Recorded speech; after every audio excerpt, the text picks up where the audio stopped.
Now we have come out to the old tapped Maricopa Highway to what has to be one of the most unique, interesting, bizarre stories ever connected with the oil fields here. Tell us what happened. I guess it happened right here. Right here, right here. This is the site of the famous Lakeview Gusher. This is the most famous gusher in California. 18 months without stopping. Spewed oil into the air. It started at 18,000 barrels a day, and at one point, estimated as many as 90,000 barrels a day was spewing out of that pipe right there. So I don't quite understand what happened.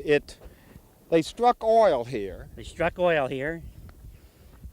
Tremendous gas pressure, which they were not accustomed to in those days. They weren't prepared to deal with this tremendous gas pressure, which pushed the oil out. And it was uncontrollable. They tried to control it with the technology of the time. It just spewed. And pretty soon the oil derrick disappeared and this big crater was created. They got many teams of mules and old road graders to build dikes and dams, trying to save the oil. I mean, after all, that's why they drilled the oil well. Amazing, it did not catch fire. Now, when did this happen? What year was this? They spudded the well in 1910. 14 months later, they were 2,225 feet deep, is where it blew in.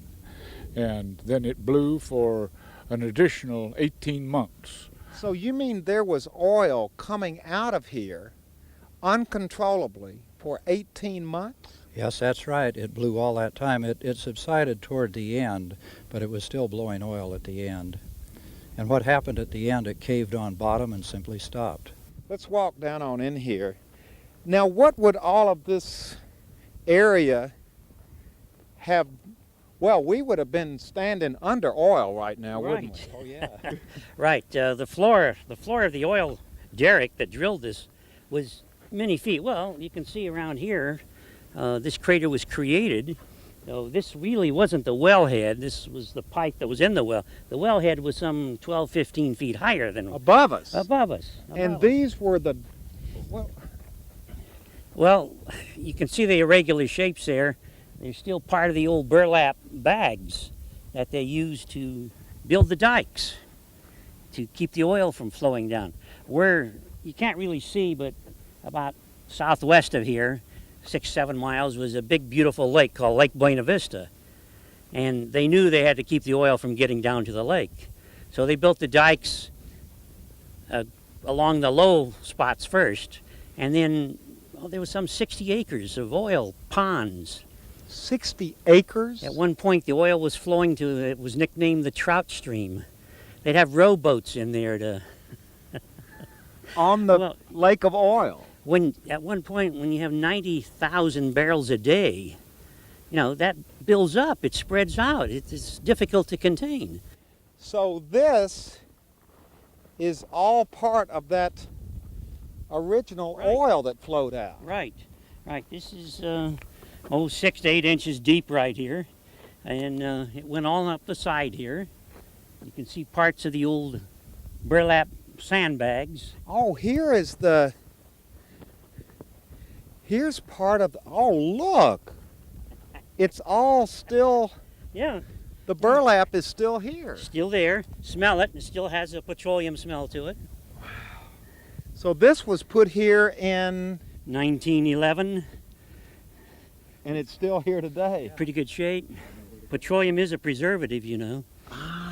At the same time this was blowing, there was another one blowing on 25 Hill.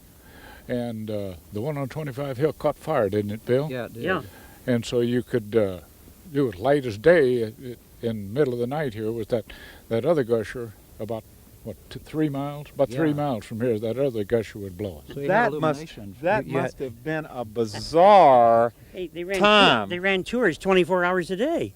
To see a lake of oil, 60 acres in size, a flaming oil well right over there. Flaming oil well. It was rather appropriate. It was a poor boy operation, and it was drilled on what was called Tightwad Hill. And of course, they never got a dime from the travel agents, but they provided illumination for nighttime tours for the Lakeview Gusher. This is amazing. Well, there's a little monument out there, Yes. but you get the feeling that this needs to still be. They still need to have tours through here just to see this place. We're walking on historic ground right here. Uh-huh. Yeah. This is quite. It doesn't look like much, but there's a tremendous story behind it. Some oil fields do not produce as much oil as this one well did.